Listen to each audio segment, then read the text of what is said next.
Good afternoon, everybody. Welcome to the March 17 meeting of the Chatham Finance Committee on this blustery day. Please note this meeting is being recorded and will be available shortly hereafter for scheduled and on-demand viewing on any smartphone or tablet device. If anyone else is recording the meeting, including the use of AI note-taking apps, please notify the chair. No notifications. Pursuant to Governor Healy's March 28, 25 signing of Chapter 2 of the Acts of 25, extending certain COVID-19 measures during the state of emergency, this meeting of the Chatham Finance Committee is being conducted in person and via remote participation. Every effort will be made to ensure that the public can adequately access the proceedings as provided for in the order. A reminder that persons who would like to listen to this meeting while in progress may do so by calling 508-945-4410, 945-4410, and enter conference ID 181-231-120. Again, 181-231-120, #. Or one may join the meeting online via Microsoft Teams through the link, good Lord, in the posted agenda. We will post a record for this meeting on the town's website as soon as possible. So we are going to continue our work today on wrapping up articles for town meeting and a couple of transfers and a conversation around our report to the warrant, which I'm eagerly awaiting feedback on. Okay, so with that, let's do a roll call. Tommy Doan. Here. Barb Madison. Here. John Papalardo. Here. Joanne Sprague. Here. Andy Young. Here. Kristen Andres. Here. Tracy Shields. Here. Eric Whiteley. Yes. Thank you, and the chair is here. Well, welcome everybody. So first order of business is article review for a protective zoning bylaw amendment. Carrie, anything you would like to say about that, or should we turn it over to Christine? I think we can turn it over to Christine. Okay, Christine, welcome.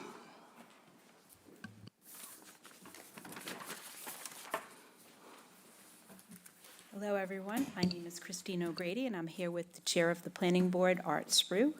And we are going to ask for your recommendation on the protective bylaw amendment for accessory dwelling units, or also called ADUs. So basically, Chatham has had an ADU bylaw since 2019, and it was amended in 2022 to deal with short-term rentals. That bylaw was superseded in February of last year by a state regulation for accessory dwelling units. So your bylaw is no longer being used or can be used at this point. So that is the reason why we are bringing this amendment forward. We are going to basically replace the existing bylaw or the former bylaw in its entirety. This came about as a result of a state initiative called the Affordable Homes Act, which was taken in 2024. And basically, it was to help improve the supply of housing in the state through programs related to housing cost and limited housing availability. There are two components to this act, the first one being the Seasonal Communities Bylaw and the second one being the ADU bylaw. The Seasonal Communities Bylaw, those regulations came to pass finally in February of this year. So that is why we're not moving forward with all of the pieces of that at this time. You did, as a town, vote to accept that designation at town meeting last year, and you will see a couple of amendments to the bylaw or additions to the bylaw for next year. In the meantime, we are moving forward, like I said, with the ADU one. And again, that is because the current state regulation that you are required to go under does not meet the needs of Chatham. Since Chatham, like I said, had the ADU bylaw in 2019 and then changed it a little bit, It meets the needs of Chatham much better. We need housing types, but we need different from something that may be out in the western part of the state or in Boston area. So that is one of the reasons why we're pulling ahead. This particular bylaw, as with your previous, it was for detached, attached, and then internal dwelling units. So we can have something above a garage, we can have something in a basement, we can have something on a second level or whatever. We can also have the separated ones. Again, it's to provide an opportunity for all types of housing types, for all kinds of incomes, all kinds of family sizes, all kinds of age groups. Ultimately, we want to provide a strong, stable, diverse, year-round community here. So we're making sure that the bylaw is fitted to not really open up an opportunity for short-term rentals, but addresses the needs of the people here in Chatham and the workforce here working. Basically, the process of building an ADU, when we have somebody come into community development or to planning, we want to give them some information about it. We want to help them plan so that they can go through the permitting process, build, and move in. Basically, it is the zoning districts are the residential zoning districts. So R60, R40, R40A, R30, R20, R20A, and then the small business and the general business districts. And the reason it comes into play in those districts is because that is where single-family houses are allowed by right. According to and this acronym is a little bit awkward, but the Executive Office of Housing and Livable Communities in the state, an ADU must have a separate entrance. It must be half the gross floor area of the principal dwelling, or 900 square feet, and it's important, it's whichever is less. And it must meet the local municipal regulations related to how two-dimensional things, mostly like setbacks, height, massing, those type of things. The state has given us guidance that municipalities can impose reasonable restrictions related to site plan review, Title V, dimensional setbacks, and short-term rentals. We cannot, however, require owner occupancy or family relationship.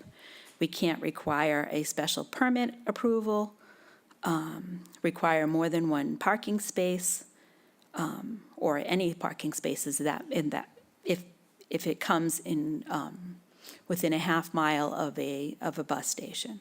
And a bus station is any place where it's not like a station in the traditional sense of like going up to a building and getting on, but it's a stop, basically, any place where you embark on a bus.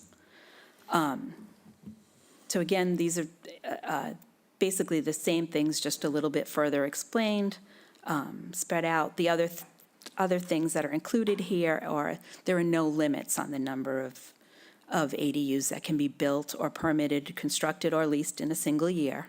So that's really important because in your past bylaw, you had something where you had a cap of 10 per year. You can't do that anymore. We also can't do it by special permit. There is no limit on the number of bedrooms or people that can be in a thing. That being said, obviously the building commissioner and the Board of Health play a big part in the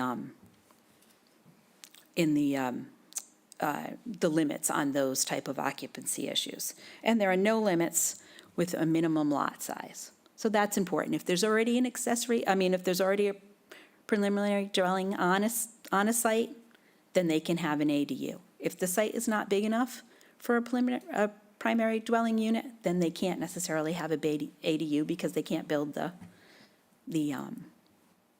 dwelling unit to begin with. We go on to say that we talk again about the parking, like I said here. We talk about which districts it can be in.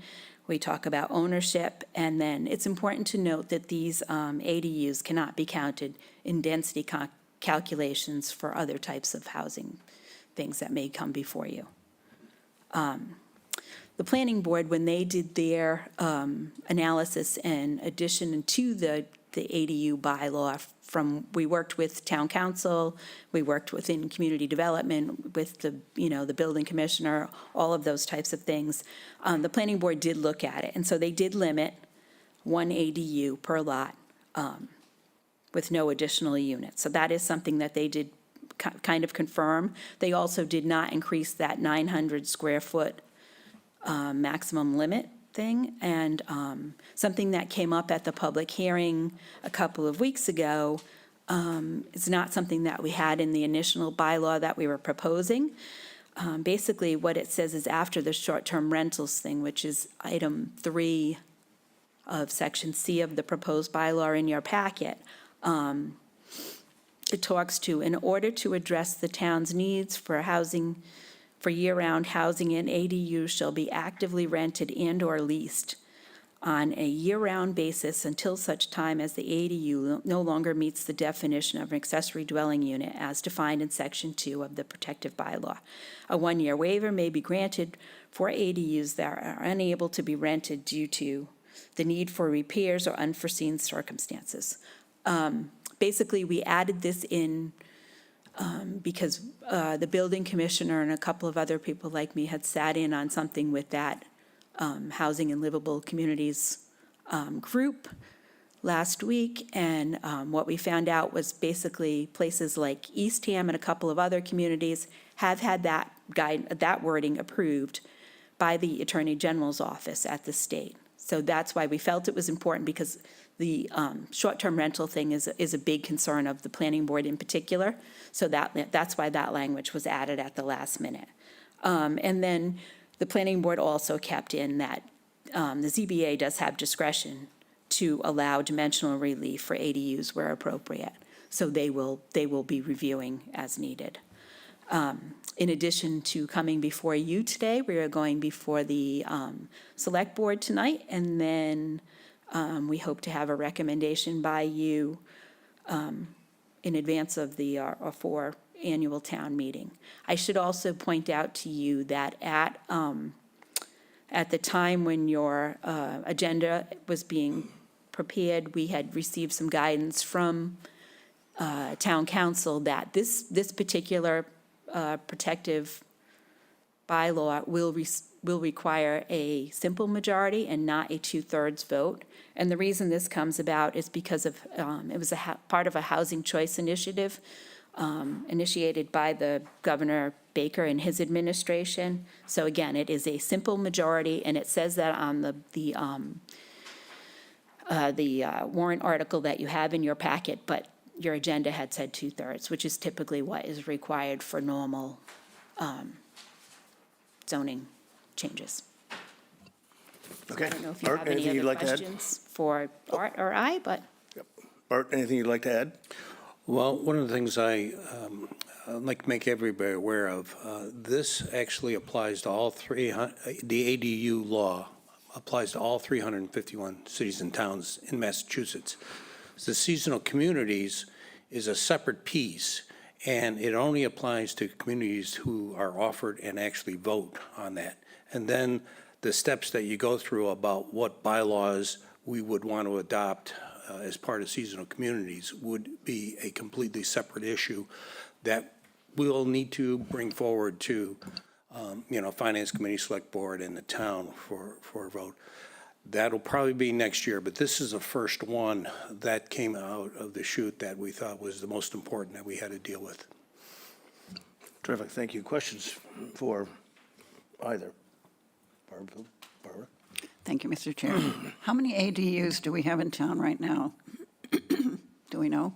I do not know the number, to be honest with you. We don't have many, We don't have many. Not many people have taken advantage of this at all. And since 2019, and you could only have 10 at a time, I mean, there might have been some pre-existing prior to that, but really the numbers are very low. So I'm not sure if I completely understand what we're voting on here. Is the only difference between the ADU law that we have now and the one that we're voting on here to say that ADUs cannot be used for seasonal or for short-term rentals? No, so some of the other things that I had said were They can't be used for short-term rentals. That is a big thing, but, it allows for more ADUs. You don't have a choice in that. Right. The superseded thing, you really don't have we have no controls right now. They can't be done by special permit.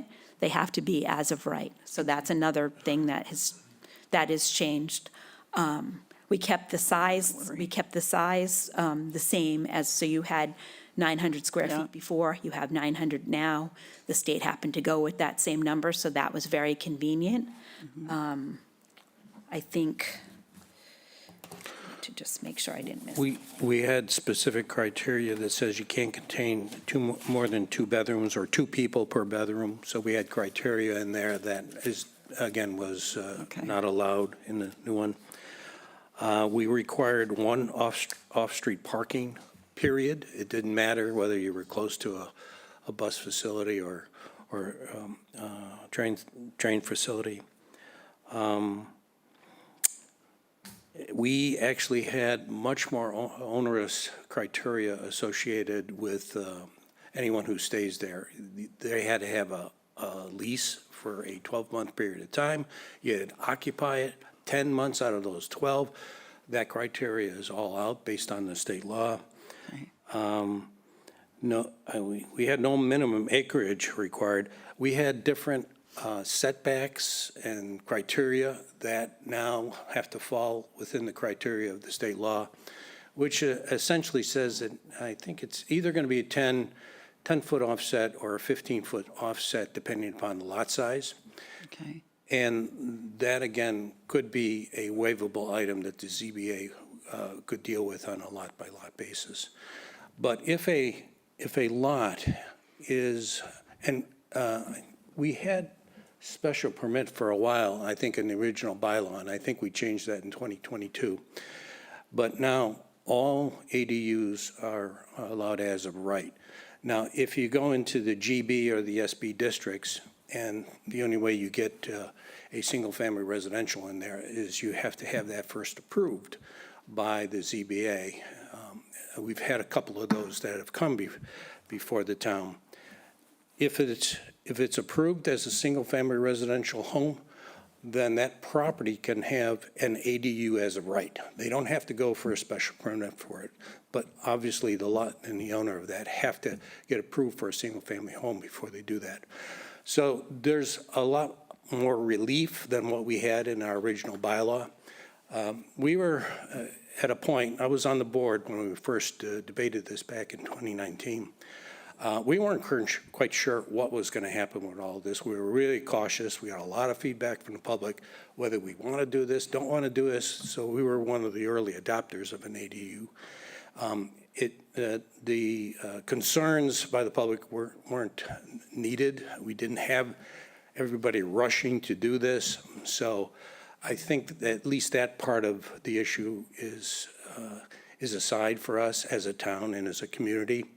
I think we'll get ADUs that come in there, and I think it'll be a little bit easier for applicants to come forward on it, because I've heard it could be onerous underneath the previous bylaw. Okay, thank you. Thank you, Barbara. Further questions? John, Mr. Chair? please. We'll yield the floor to Andy. We'll yield the floor to you. Why? You said Mr. Chairman. No, that was Eric. Oh, sorry, Eric. Why don't you go ahead, and then we'll go to John, please. All right, thank you. So we don't know how many there are, but for the ones that are existing now, do they now have to fall under these rules, or are they still required under the previous rules to follow those? Well, they are exempt by right, like they're already part of the process, so they don't have to change to meet all of these new things necessarily. This is really important to all of you because you don't want to be under the state one. The state is made, for everybody. It's not necessarily made for Cape Towns like yourself. It's not necessarily made for, towns way out in the Berkshires. This is something, you've got something better here by having a little bit more control over it and a little, if you don't move forward with it at this town meeting, you will still be under the state law. And again, as Art had said, the seasonal communities is separate, totally separate from the ADU bylaw. So this is a step that we need to do. This is the first thing that was brought together by the state. So we need to make this happen in order to get Chatham to where they want to be, or to continue to have you be where you want to be.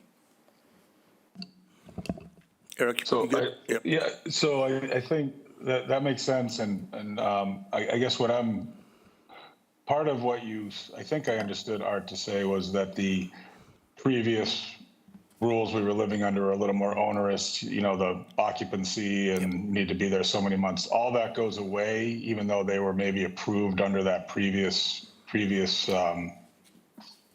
process. Yes, that was, our previous bylaw was superseded by the state law. So our previous bylaw is no longer in effect. We are today underneath the new state law provisions, and this will provide us with some guidance of the way and we've received input from several areas, and think it's helpful for us if we include a couple of these different provisions. It doesn't make anything more onerous in the state law. It just gives certain criteria and guidance that we think is important to include. Thank you. John, please. Yeah, thank you. I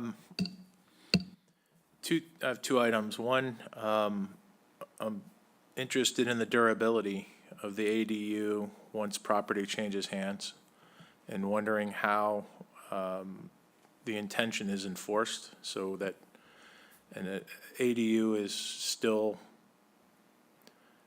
available for year-round use or year-round rental. Thinking, let's say, I'll use myself as an example. I have a 4-bedroom home. There's only 2 of us that live there now. I imagine without needing to change my septic system, I could put an ADU on my property and remove a bedroom from my existing main dwelling. That's a potential. Well, that is the criteria. That actually is I think it's in our bylaw as well as the state law. You have to meet whatever wastewater and domestic water criteria that you have. So let's just say your property has a Title V system, you have a 3-bedroom home, and your Title V is only approved for 3 bedrooms. If you want to add an ADU with 1 bedroom or 2 bedrooms, you have to still comply. Now, you may have to upgrade your Title V, or you may have to supplement it or do something else with it. That would be under a Board of Health issue. Right. That applies no matter what.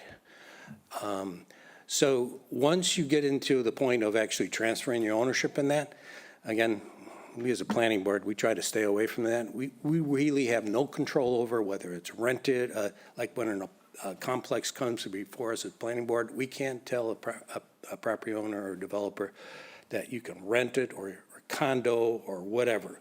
We have no authority to do that as a planning board. So we don't get into those related issues. Those are generally property related issues that fall outside our purview. And I think for the town too. I would say another way to look at it is that basically the town, by having town government, municipal, different departments, those type of things, like he said, the Board of Health or like the building commissioner, those are all checks and balances. We are not part of the enforcement piece of this. We have to move forward in the way that we have to move forward, and they will move forward as they do. How people change things and do things after, there's still some of these basic items will apply. You can't just turn one of your bedrooms into an ADU, because again, you have to meet that separate entrance and those type of items. Yeah. And if you're putting a separate structure out there, you'll have to comply with all the building code provisions that you have to fall under. I understand all that. Let me try to reframe my question. The purpose is to create more housing stock in Chatham that is attainable or affordable, presumably in part. Maybe there's other reasons as well. But I can very easily see a way to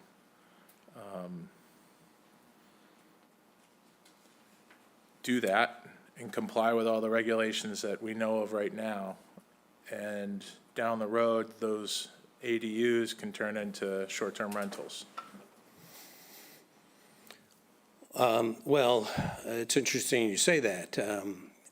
If there is something that is passed in a future bylaw that provides for, allows that, yes, that could be a major concern. One of the things that the planning board has been looking at every single time that we do something like this is we're looking to put our arms around this short-term rental issue. I mean, we were very forceful on coming up with ideas for the draft West Chatham Neighborhood Center as an example. It's a tough thing to do. I think with the seasonal community piece, that's going to help us a little bit with providing provisions for that. I think we're finally going to get a briefing from our housing director, Gloria, next week, Monday, to give us some background on this and how we can apply this, because that, we think that, especially something like a village center or something like that, we don't want to welcome short-term rentals. We want to limit those. We want to have people living there as much as possible. So I don't know what that criteria is yet, but I think it's an important element of what we as a board have been promoting with every one of these aspects. That's why we added this one paragraph in here after short-term rentals when we picked up on it, with another community, which had a sign-off from the Attorney General on it. We said, that's great, let's add this provision in right now. We can always back off of it, but it's always tough to add something like this in afterwards. Well, thanks. My second question, I think you sort of stepped into it, was on the seasonal aspect of things. It sounds like we don't have enough information yet to understand how that could apply to this decision. Go ahead. So again, they are two separate issues. Yep. They have to be handled as two separate issues, two separate initiatives. So one is not dependent upon the other. No, I understand that, but it sounds to me, not knowing what's coming, it sounds to me like those of you that have been working on this believe it will have an impact on. Well, The seasonal community won't have an impact until we start developing regulations, bylaws, and passing them. Because right now, today, we have no criteria at all for seasonal communities. The regulations for seasonal communities was just released, I think, in the first or second week of February. Okay, I haven't read that. So we haven't had a chance to really absorb that. We finally got Gloria to do a deep dive into it. We've booked her twice. We had two storms to cancel us both out. Hopefully, third time's a charm. Next Monday, we'll get a briefing on it at 4 o'clock. I think we're going to start to develop how we can apply this to Chatham, and that's always something that we as a board look at. Let's take what seasonal communities can offer and how best should we apply that. Mm-hmm. We have not flushed that part at all. There's certain criteria that within seasonal community that we're obligated to do. I think it's tiny houses and tiny lots. That's something that we're required to do. There's other things that are optional, and Gloria hopefully will walk us through all of this next Monday. I appreciate your response. Maybe I'll try to pay more attention to the seasonal aspect in the upcoming meeting. I'll just end with, if I might, just saying that I'm fully supportive of finding ways to create more housing stock that can help this community tackle some of the big issues it's dealing with. And I think the root of it all has to do with housing, giving people a place to live and lay their head and keep their things so they can be a productive part of our community. I'll just say, though, that enforcement is going to be an important part of that. Oh, yeah. And enforcement comes with a cost and a commitment. And so if we're going to go down this road and create these opportunities, we need to be committed to enforcing it and paying for that enforcement, or finding a way to pay for it. so again, these ADUs are going to happen regardless of how town meeting turns out, right? This is approved and it's going to be moving forward. There is still going to be the need for enforcement. There is still going to be the need for making sure that they're not turned into short-term rentals. Those are all real things that will happen regardless of how we move forward, if you don't move forward or if you do. So please keep that in mind as you go through the next few weeks. Good. Barbara, please. Thank you, Mr. Chair. Sort of piggybacking on what John was asking, in order to have an ADU, it has to be a principal residence. So if someone has a principal residence with an ADU and sells the property to someone who's going to use it as a second home, how do you take that away?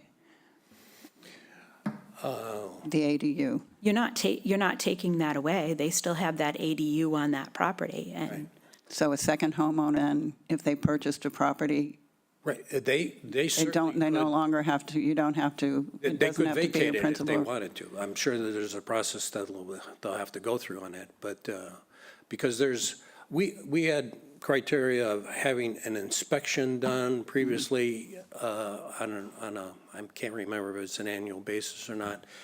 All of those criteria that we had before, which are sort of the safeguards, they're not there anymore. But a homeowner could vacate an ADU that had previously been put in there. So if there was a property transfer and that new owner didn't want it anymore, they could do that as part of their process. But if they did want it, they could also keep it They there. could keep it, yes. And as last, as far as you know, were there any people who applied for ADUs under our less lenient guidelines who were turned down, who now may have ADUs? I mean, did we turn down anybody because we weren't as lenient as the new state laws are that you know of? I don't have the background of that. Maybe Christine could I into that. am not part of that as well as part of that review process. I think that would come from the ZBA if they turn down anybody for any reason. I do know that we had one at our public hearing. There's one applicant who had applied with an ADU underneath our previous bylaw, and they told us it's a very tedious and expensive process that they were put through, and this would provide relief. She believed in it, and it would be something that would encourage more ADU development in the community. So we heard positive feedback associated with the direction that we're heading in. Okay, thank you, guys. Joanne, please. Thank you, Mr. Chair. I'm trying to figure out where the tiny house fits in on this. Have we, Doesn't fit in on this at all.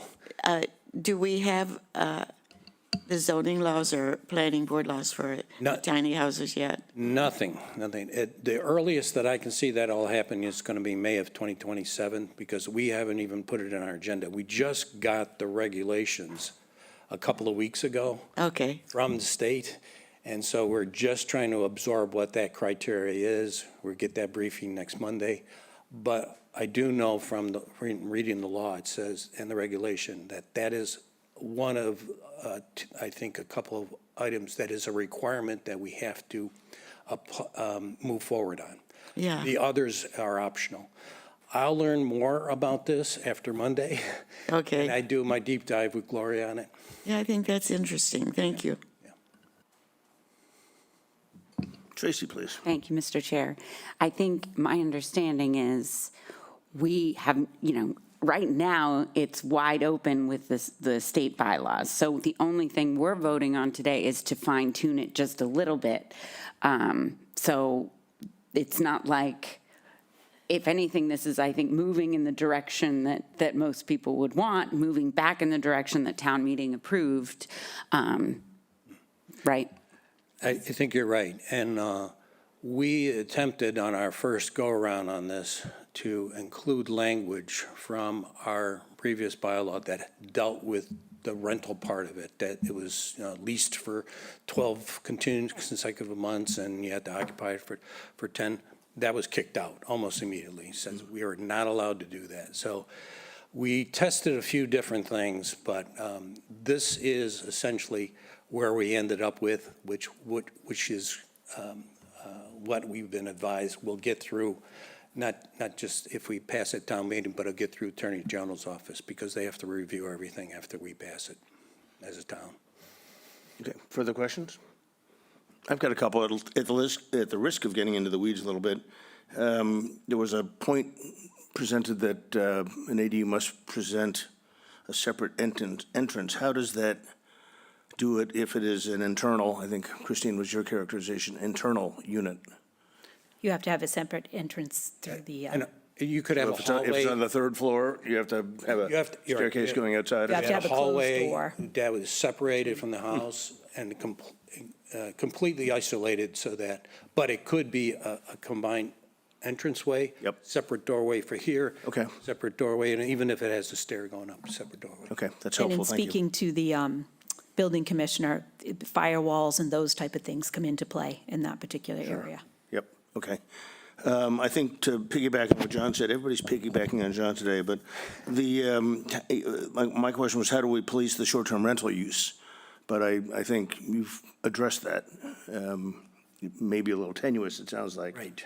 But ultimately not the planning board's carriage. We had much more specific criteria about enforcement in our previous bylaw, and all of that got thrown out. We're not allowed to do any of that.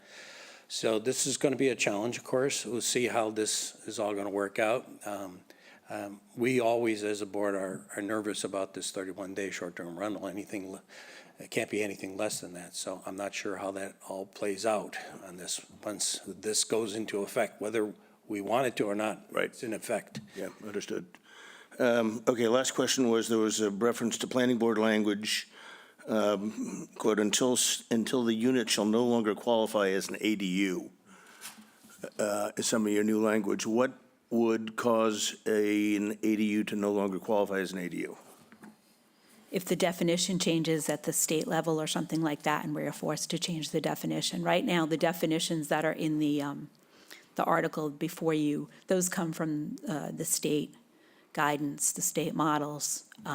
Again, we have reviewed everything with town council. We have reviewed everything with all of community development, all of the different departments, so housing, building, health, all of those things. So it would change as if something changed there. Okay. So it sounds as though it's had a fairly thorough review. Tommy, question, please? Thank you, Mr. Chairman. Is there a parking requirement for the ADU? I'm sorry, a parking requirement? Yes. So under the 2019 one, you had one spot, at least one spot for everything. Now you have one parking spot unless you're within a half-mile radius of someplace where the bus goes. Thank you. John, please. If there's a property, and I know there are several properties that have single lot, 2 dwellings already on it, can they add an ADU to that lot? Yeah. They can. There's no restriction once this goes into effect, or it's actually in effect right now. There's no restriction on having, at least we're asking for allowing only one per lot. The state law allows you to go with more than that, and you could add it as a special permit. Again, we didn't want to put our toe in the water with too many things too quickly. And we didn't want to run into this whole thing with we're still dealing with short-term rental of anything in less than 31 days is not allowed, but a lot of times people rent for a whole month at a time. So we're not quite sure how that is all going to play into this. But so this is sort of like, let's deal just some of this, but not go whole hog into it. Okay, anything further? Sounds as though it's been thoroughly considered and vetted. I think I understood that the select board has not voted on this yet? 5:30 tonight. 5:30 tonight. Okay, what I think I would like to do is, if there's an appetite for it on the committee, given our calendar, to have a springing vote. In the event that the select board does endorse it, our vote could come into effect without further meeting. I see a lot of head nodding. Everybody good with that? Okay, then in that case, I will take a motion to adopt the protective zoning bylaw amendment regarding accessory dwelling units as presented. So moved. Thank you, Tracy. Tommy, support? Yes. Barbara? Yes. John? Yes. Joanne? Yes. Andy? Yes. Kristen? Yes. Tracy? Yes. Eric? Yes. Chair's in favor, 9-0. Thank you guys very much. Thank you. Well done.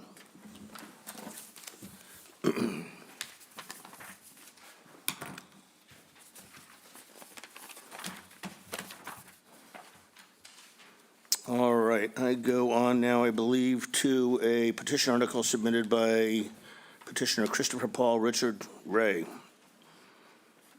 which has been reviewed by town council and the town clerk. And Mr. Ray, would you like to edify us, please, on your proposed petition article? Carrie, anything you've got for context, or? I'm not sure if town council has reviewed this. He's reviewed it twice. He has? Oh, okay. Okay. Okay, so I guess he has reviewed a draft, so. Well, if I misspoke, I'm happy to retract my comment that town council has reviewed it, but, A draft. okay, He's reviewed a draft. you've reviewed a draft. Okay. Mr. Ray, So thank you very much for the opportunity to present this. I'll be on later with Dean and Co.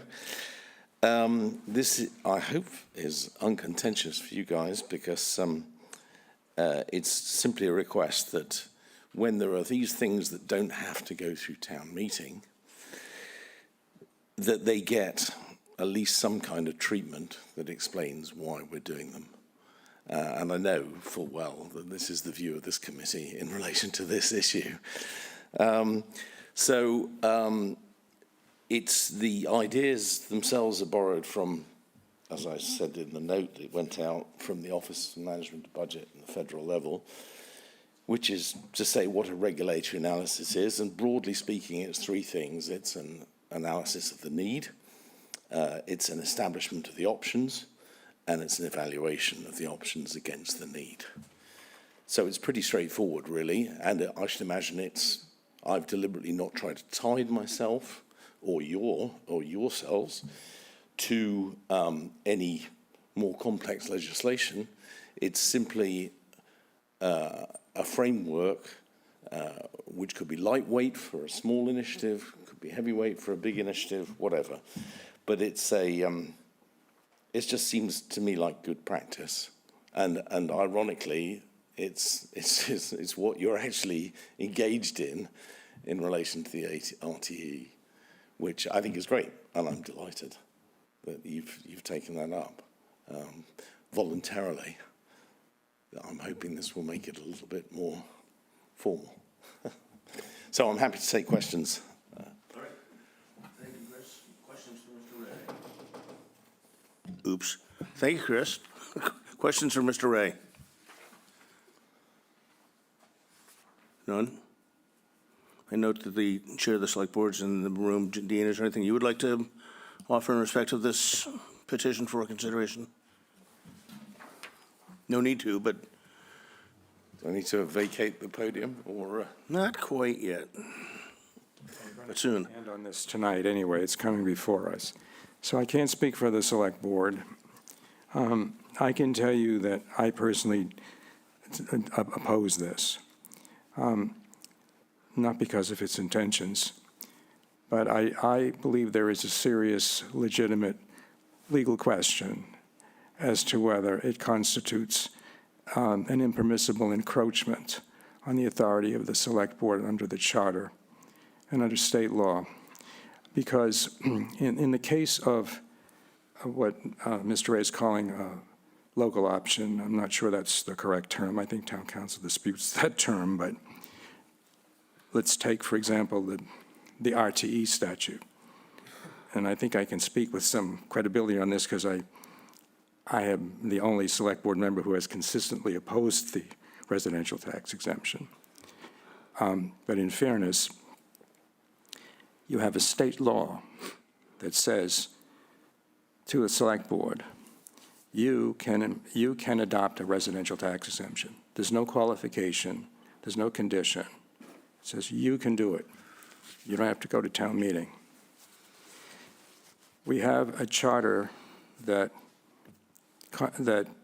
sets up the town meeting as the legislative branch of government. It's not a superior branch of government. It's a coordinate branch along with the executive branch, which consists of the town, the select board and the town manager. And the charter goes on to say that the select board is the executive authority in the town and makes policy. So the intention of this bylaw is to impose on the select board a condition as to how it should deliberate when it is considering adopting something that the state legislature has given exclusively to the select board. So that presents to me a legal question. The question was asked of whether town council has reviewed this. I know he reviewed the draft before the signatures were obtained, because Mr. Ray was looking for that information. And there was a communication sent where town council expressed some legal concerns. But anyway, you all need to do what you think is appropriate.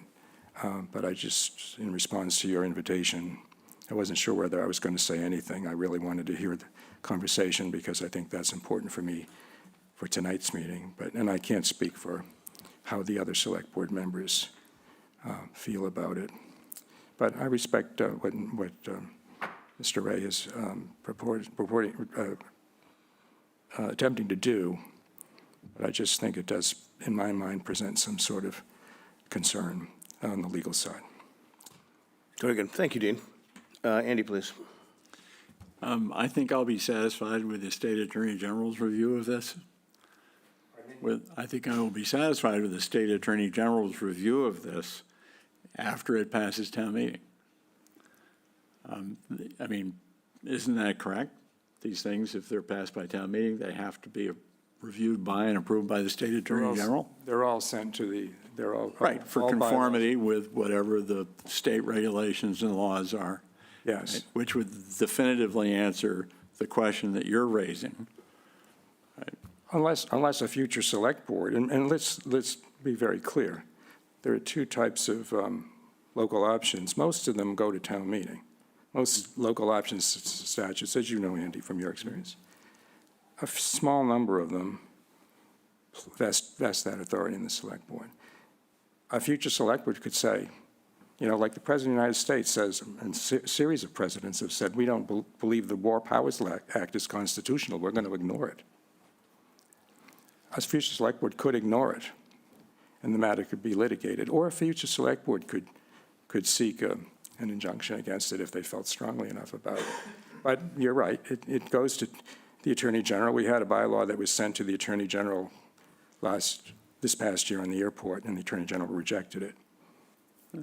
So, I mean, intuitively, this article, or the intent of this article, appeals to me. In my opinion, the select board has been cavalier in its lack of consideration and judgment on the residential tax exemption. This does not specifically address that exemption, but it does address the process, similar to the way that the select board is also expected to, have properly posted public meetings, report minutes, and do all these other things under state law. I think it'd be kind of fun if the state AG said, yeah, this looks good. This conforms with state law. That was all I said. Well, now we know what Andy's definition of fun is. Tracy, please. Thank you, Mr. Chair. I guess my concern is more like there could potentially be a financial impact to this if like a particular study has to be done. Is that right? And then every time there's a variation in how it wants to be, it's the whole new process begins. And if we need to gather quantitative data on the groups impacted, that could be another length of time and money. So I'm inclined to vote no. Joanne, please, and then Eric. Thank you, Mr. Chair. This is similar, Mr. Chair, isn't it, to what this committee is trying to put together? And it all is us trying to tell the selectmen to do due diligence when essentially they don't have to. In other words, even if the town passes all of this, the selectmen have the right to put this into practice. Am I right? I would think so, if that's what they chose to do. So that's the problem. How do we get the selectmen, even if the town says, yes, you need to do the study, and we tell them they need to tell us what other aspects of this were going to look like, the selectmen can decide not to do it. And that's our problem. Well, that's the law. Yeah. So I think we have a problem, Mr. Chairman. Prospectively. All right, thank you. Eric, please. Maybe it's a question for Dean, or maybe there's someone there. Other than the RTE, what other things fall under the category that the select board have the direct authority to move forward with without going to town meeting or some other process? I can't think of a one other than the residential tax exemption. And it surprises me it surprised me when I first saw this statute that the legislature gave that authority exclusively to the select board without the requirement to go to town meeting on that, considering how important it is. I suppose when it was 1981 or so when it was adopted, it was adopted around the time when I think we began to see a push for remediation in communities on the housing side, on the financial distress that people were feeling. So they didn't want it politicized, in public discussion. They just said, let's give the executive and the town the authority to make this determination. That's my hunch as to what happened. But I can't think of another one. There may be some. This is a rather unique area. All right, thank you, Dean. John, please. Dean, if I could ask you a question. I'm sorry I came. You have to be here, don't you? No, that's all right. I really wanted to, I am the liaison. I really wanted to get a rehearsal for Phone call tonight. you outside, Dean.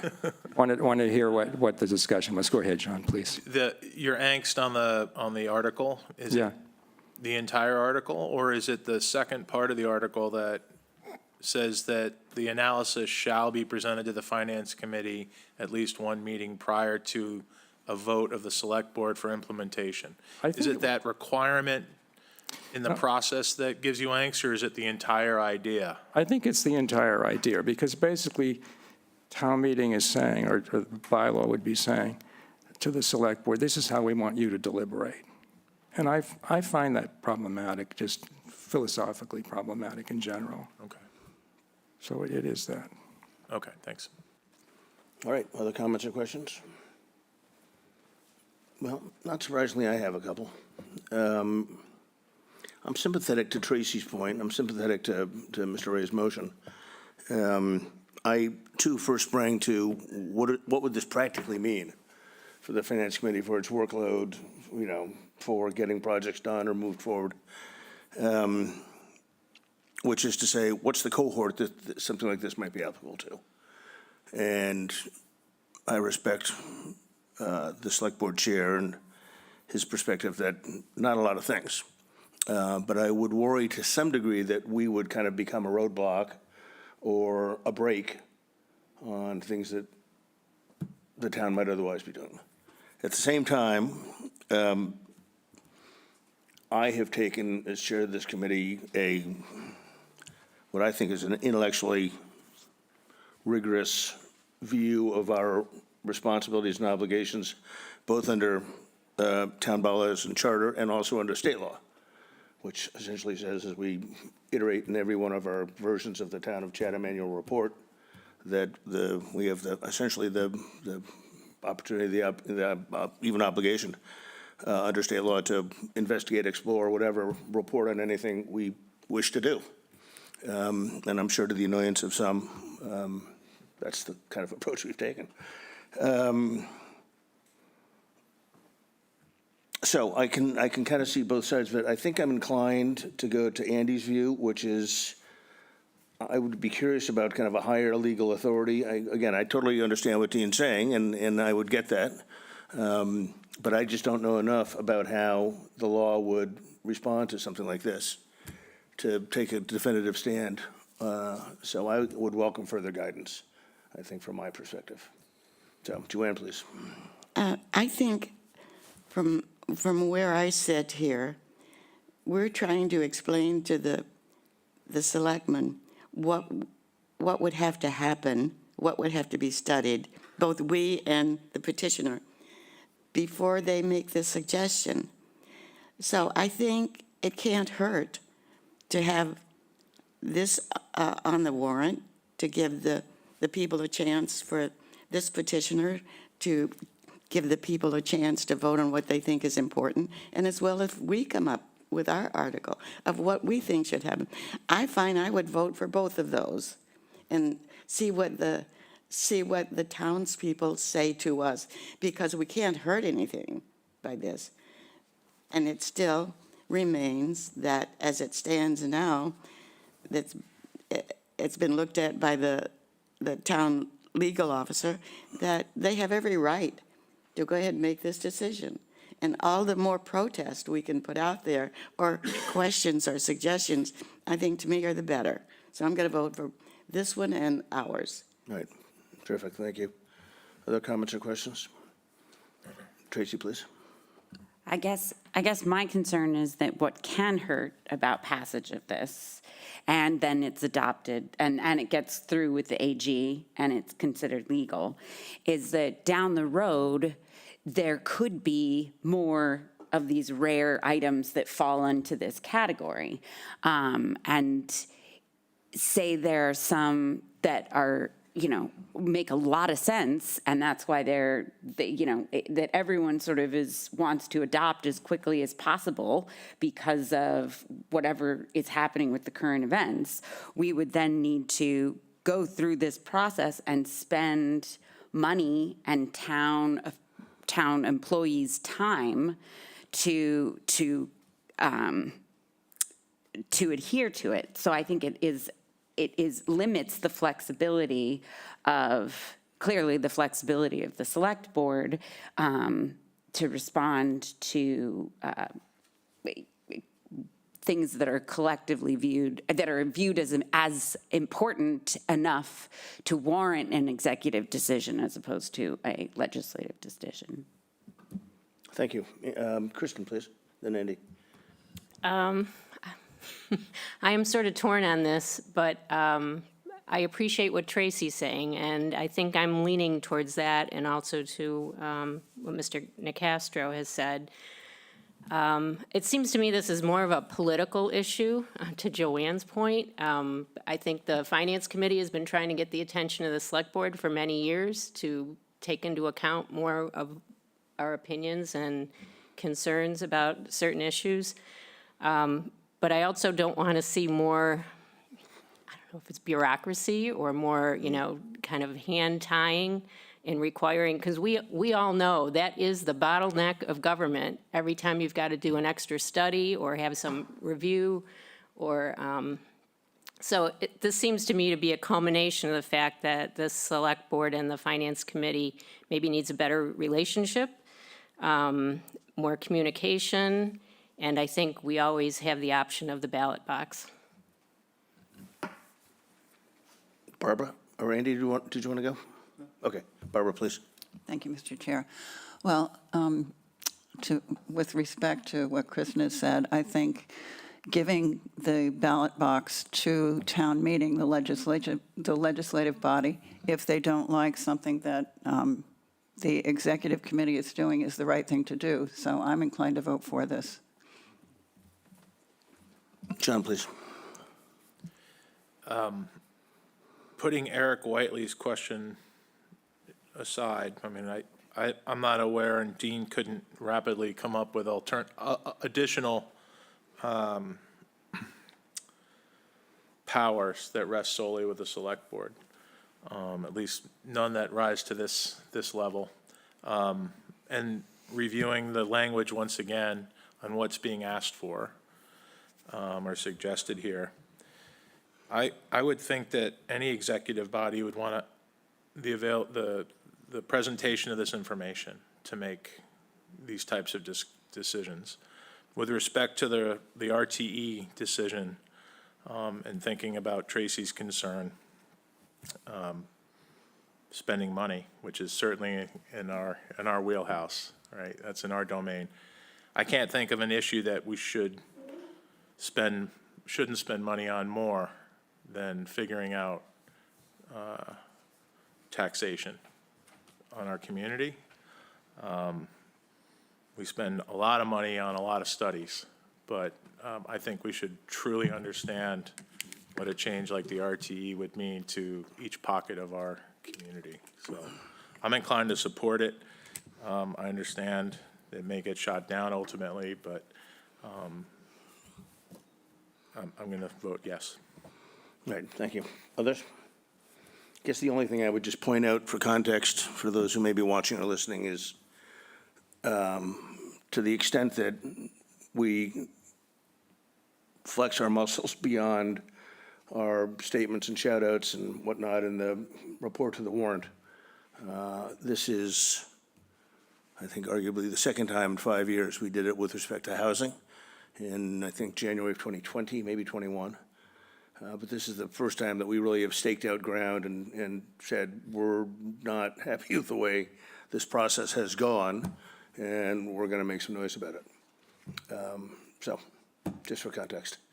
If there's nothing further, I will take a motion to support Mr. Ray's town meeting article with respect to analysis, cost-benefit analysis, and review ultimately by the Finance Committee.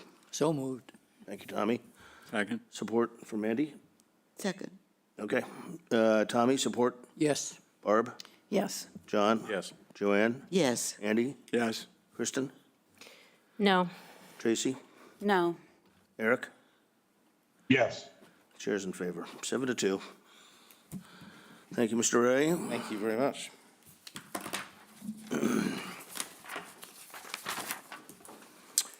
Budget transfers for storm-related expenses. Over to our, do we have any of those?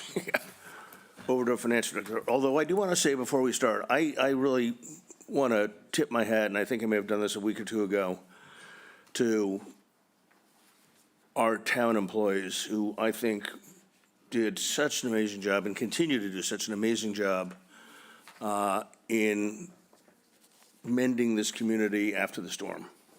I thought the conditions of the roads on Tuesday morning, after it was howling at 74 miles an hour and God only knows how much snow, because this was all going sideways, was remarkable. I think the work crews I've seen all over town, this morning they were out in front of the community center, sweeping up, breaking up, chopping up, and I really think they've done a superlative job, and they got a lot of work to do, but I just wanted to acknowledge the work that our municipal employees have done in this context. So with that, Carrie, over to you, please. Thank you, Mr. Chair. So, as you all know, we've had a different winter this year than we did last year or the year before. Quite a few snowstorms, and obviously one major blizzard. So this is a request, and it's recommended to do a budget transfer to our snow and ice line. So we budgeted $95,000 for FY '26, and we've already overexpended that line item by $208,000. And then obviously we had the blizzard in February, and the estimated costs collectively gathered between multiple departments, the fire department, police department, DPW, natural resources. They have an estimated amount of $300,000. And we go through this process when there's a blizzard. The governor declares a state emergency, and then what we do through every blizzard is basically we start collecting all of the data. And one of the things that I started was collecting the expenses, and so all of the overtime for the fire, all of the overtime for the police, the overtime that the DPW put in for the snow and ice, the costs for the snow, the salt for the roads, and then additionally, the cost to clean up the debris. We know there was a ton of fallen trees with the blizzard. There was also some expenses to a damaged generator, refueling costs for generators. Then there was also the nav aids that we usually appropriate money for. They were all damaged and lost. And there was just some other small little expenses that we incurred. So when I went through the process, the initial damage assessment report that I had to send into the state, it came to around $300,000. So with that said, I did my third quarter review of our budget, and I worked with the treasurer collector, and I had noticed that we had some extra money left over we're going to have extra money left over in our budgeted amount for our debt. And the reason for that is because we received preliminary debt schedules for loans from the Clean Water Trust. And they didn't actually close until this year. So when they closed, we got new debt schedules. So we budgeted an amount for '26 that we're not going to have to pay out. So with that said, and I also have some extra money left over in our insurance line.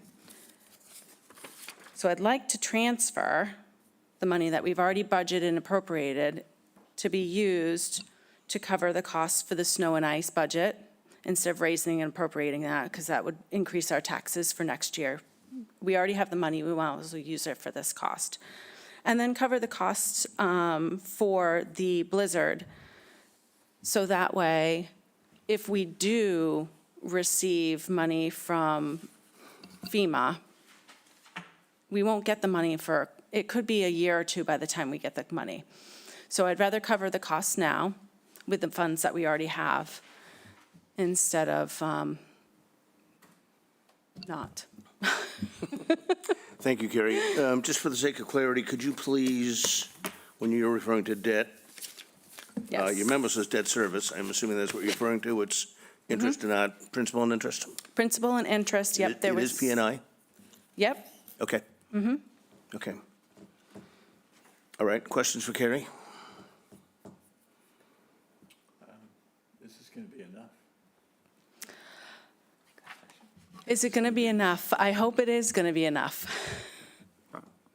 Remember the April Fool's Day blizzard? Yes, let's not talk about that. Hope can be a fleeting thing. Barbara, please. If it's not, then we can always change it, I suppose. I suppose. Okay. No, thanks. Mr. Chair. Carrie, how did we end up with an extra $100,000 in the insurance budget? That is a good question. I assumed that we would have some, the transfer station was coming on for the new building, and we also have a mill pond, something to do with the. Pumping station? Yes, thank you, mill pond pumping station. I assumed those were both going to come on this fiscal year, but they haven't, so they'll be on in '27. Okay. Thanks. You're welcome. Eric, please. Thank you. When the money does come from FEMA, and we've already funded it this way, the FEMA money would then land where? So when we receive the FEMA money, if they'll go through everything, they'll look through everything to see what is eligible and what is not eligible. And then we only get 75% back. And when we get the funds back, it will go to the general fund. Okay, further comments or questions? I think I would like to point out in the proposed FY27 budget, the heretofore woefully underfunded $95,000 for snow and ice removal has been increased to, $150,000 for '27. so we better pray we don't get any snow next year, because that too will be woefully underfunded. We're now learning. So do your weather dance. All right, further comments or questions? Okay, I did actually, Carrie, have a question. When you referred to nav aids, are we talking about ocean bound or airport bound? The ocean bound. Ocean bound, okay, thank you. All right, if there's nothing further, then I'll take a motion to support the transfer of $510,000 from these various accounts onto the cost of recovery, snow and ice. So moved. Thank you, Tracy. Second. Second, all right, support. Tommy? Yes. Barbara? Yes. John? Yes. Joanne? Yes. Andy? Yes. Kristen? Yes. Tracy? Yes. Eric? Yes. Thank you. The chair supports 9-0. Thank you, Thank you. Carrie. So thank you, everybody. The next item on the list is for a reserve fund transfer. And also in my third quarter review, I'm looking at each individual line item under departments and where they've gone over and what they can absorb through their other expenses. And one item came out, there was a couple of them that actually popped out at me, but this one more in particular was under Parks and Grounds. And they have overspent their vehicle and equipment maintenance line by almost $18,000 over. And when I started really looking at it and then asking the DPW questions about what line items are over, and there was other ones that didn't they weren't like unforeseen, unexpected costs, but this one was more like an unexpected cost. They had a lot of repairs that needed to be done for mowers. And when I say they had like transmissions that needed to be replaced, engine parts, and different parts to their mowers that actually, I couldn't believe how much it actually cost. But I didn't add up every single item in here, but some of the larger ones I picked out. And that's why I'm only asking for a reserve fund transfer of $9,636.29. Because some of them, I didn't feel like they were unforeseen, but some of them I did. So I know it's not a lot of money, but the reserve fund has $70,561 currently in it, and with this transfer, it would leave still a balance of $60,925.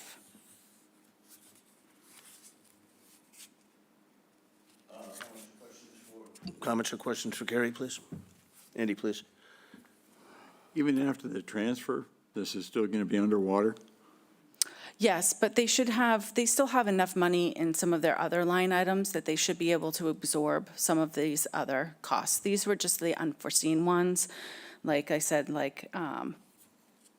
they had a couple of different transmissions that they needed to have done. One of them cost like $2,800. No, Carrie, I understand that part. I just, so in other words, they're allowed to remain underwater. They can go, so they have their expenses, all of their expenses add up to a bottom line, so they're allowed to expend into their bottom line. Okay, so they even can if they have- do interline transfers. Correct. essentially. Okay. Yeah. Okay, that was all. Yeah. Okay, Carrie, my understanding historically of the reserve fund is unanticipated and non-recurring. That's correct. So are you confident that maintenance of lawnmowers is going to be a non-recurring expense? Well, these items I don't think were occurring. They're not like oil changes and normal maintenance. Okay. Yeah, I just want to They make sure were like we're kinda breakdowns clear that they on weren't expecting. doing the right thing, so. Yeah. Not that I would expect anything less of you. Okay, so the last question I have is, how did we get down to $70,561? What was the 29,000, whatever, 300? So you had 29,000 that was transferred for the airport article. Oh, yes, of course. Yep. Okay, further comments or questions? If not, I'll take a motion to move $9,636.29 So moved. Finance Committee Reserve Fund. Second. All right, thank you. All in favor, Tommy? Yes. Barb? Yes. John? Yes. Joanne? Yes. Andy? Yes. Kristen? Yes. Tracy? Yep. Eric? Yes. Chair supports. Thank you, everyone. Thank you, Carrie. All right, delay of residential tax exemption implementation. I personally think this is the best article we're going to be voting on this year. Kind of put your thumb on the scale there. No, just, it's home team. All right, well, I think we've spoken about this a lot. Happy to speak about it some more, but this is essentially asking town meeting to provide a sense to the select board that we would like to defer implementation of the residential tax exemption for a year, allowing further opportunity for study and for consideration and evaluation of prospective alternatives, something that perhaps if Mr. Ray's article had come to pass, would have already been on the ledger.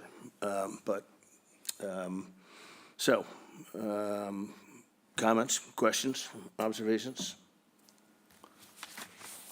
We've exhausted the topic. So moved. Second. Okay, Eric? I'm going backward. Tracy? Yes. Kristen? Yes. Andy? Yes. Joanne? Yes. John? Yes. Barb? Yes. Tommy? Yes. Eric, you back? Yes, yeah. Thank you. Sorry about Chair that. You supports. can't go backwards like that. I'm just seeing if everybody's paying attention. All right, 9-0 on that one. Then we have two, which are the school budgets. Carrie, I don't know if you want to address these specifically, but the first one is Cape Tech. Yeah, so the, Go ahead. sorry. Thank you, Mr. Chair. The Select Board has already voted on the Cape Cod Regional Technical High School one. Both of these don't get voted on by their school committees until after we close the warrant. So I wanted to bring them forward to you to vote on. Like I said, the Cape Cod Regional Technical one, it shouldn't change. It should be this amount. We've been informed that by the school. They were supposed to vote on these in February, but their meetings were postponed due to the storm. So it's $560,313 for the assessment for Cape Cod Tech, and that includes the $145,522 for their debt service. And for context, this addresses the attendance of 19, Yes, that's Students in correct. Chatham 19 with the tech. students, yep. which has been kind of an admirable increase over the last 6 to 10 years. Comments or questions for Carrie? If not, I'll take a motion to support So moved. 56313 for Cape Cod Regional Technical High School. Second? Second. Thank you. Tommy? Yes. Barb? Yes. John? Yeah. Joanne? Yes. Andy? Yes. Kristen? Yes. Tracy? Yes. Eric? Yes, Chair supports. Then on to MRSD, $11,893,165. Has the Select Board voted on this? So this one will be brought to them on next Tuesday. However, I'm not sure if we're going to have a meeting next Tuesday, so I wanted to bring this forward now. I mean, you're welcome to wait until Thursday if you want. This should not go up. This should, if anything, it will go down. Right. Yeah, I don't, yeah, I think we'll do a springing vote. I don't see much likelihood that this number's going to go up in the next 2 days. So, Eric, hands up, please. I am supportive of this. Any sense of where Harwich is, Harwich Select Board, Harwich Finance Committee? Their new town manager started yesterday, and I know he's been talking with the school department. So, short answer is no, we really don't know where they were. I don't know. I know that we were supposed to get some feedback. Maybe we'll get something. Yeah, and again, just for context, Scott Carpenter and the leadership of the district had requested a 7.2%, I think, roughly, increase. The town of Harwich is nearing its overlay limit and was only willing to spend 4.2%, if memory serves, on MRSD. Unclear what they think the alternative would be other than programmatic cuts landing on our kids. So to be determined on that front, I guess. But that's a good question, Eric. Thank you for bringing that up. Tracy? What does that mean in terms of our approving this, the Select Board approving this, but them not? Does that still bind us to paying this much if they're only going to pay 4%? So what will happen is if it goes down, then our assessment will go down as well. It won't go up any higher than this because this is the budget that the school has already basically put in place. And then Harwich was the one that said they wanted to decrease it. So if anything, if it does get decreased, our assessment will be decreased as So do well. we have any visibility, though, into the regional agreement and what happens if a budget goes down in flames in one town and gets supported in the other town? No, I don't know. That's a good question. Should look into that. Probably should look into that. Eric, please. I think it's there's probably a couple steps in the process, but you get to what they call the big tent, where you can have a combined town meeting about it, I believe.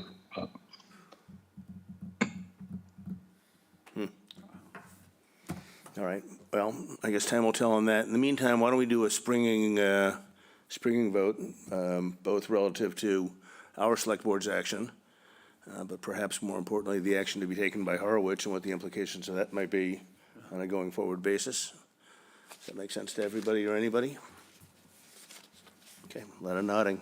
To a motion to support $11,893,165 for Chatham's share of the regional education and school expenses and charges. So moved. Thank you, Tracy. Second. Thank you, Tommy. Support, Tommy. Yes. Barb. Yes. John. Yes. Joanne. Yes. Andy. Yes. Kristen. Yes. Tracy. Yes. Eric. Yes. Chair supports 9-0. Thank you. Thank you, Carrie.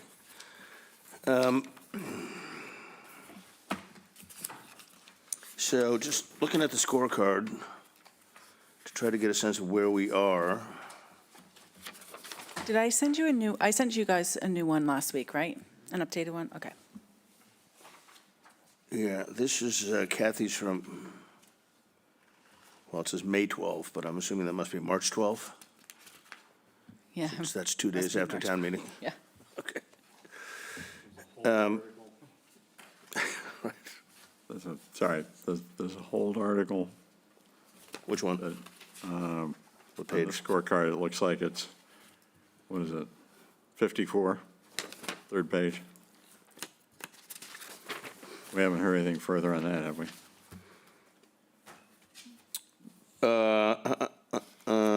Sorry, which one is it? 54, the 54. outstanding tax lien for 330 Cedar Street. Actually, no. This one says hold tentative property acquisition, no funding source, local share. So Yeah, that's we're not so moving along interesting. with So, actually, well, I'll address this later, but I was sent last year's scorecard, Oh, okay. I don't think I got one. which isn't terribly helpful. I called to ask it especially, so. Okay. Carrie, Article 54 has a hold on it. yeah, apparently. Explain what that is. We did the ADUs, something about a property acquisition, which I assume was just a placeholder. It was a placeholder and it's been since removed. Since removed, Yeah, we're not, yeah, we that don't have one's to not act on anything. then. correct. And then the last one, which was Seth Taylor's 41 C&1/2, is that coming up? Yes, so those two Thursday. are coming on Thursday. Thursday, okay. Right. So he'll be here to present those to you. I will send you believe. guys a new scorecard. Well, some question. So has Mr. Taylor been confirmed? Yes, he confirmed with me. Terrific. He would be here on Thursday. All right, so not having the help of a current year scorecard, is there anything other than Mr. Taylor's 2 articles that we have to weigh in on? As of right now, no, not that I'm aware of. Are we expecting any more articles for town meeting? No. Okay. All right, so we'll have a short meeting, because I think the only articles we'll have on Thursday are Mr. Taylor's. I have received some inputs from some of you. I wouldn't declare it a majority. So with that as a bit of a prod, I would welcome hearing from you, because I am starting to put pen to paper, having already selected the quote for the top of the report, courtesy of Coretta Scott King this year. But seriously, if there are things in your minds, I really need to hear about them, because it's a lot of work to pull this together, and I want to make sure we're really reflective of the entire committee, and not some cranky old guy who's, sitting in his office howling at the moon. All right, motion to adjourn if there's nothing further. So moved. Second. All right, Tommy? Yes. Barb? Yes. John? Yes. Joanne? Yes. Andy? Yep. Kristen? Yes. Tracy? Yes. Eric? Yes. Chair supports. Thank you. All right, guys. Thank you very much. Well done.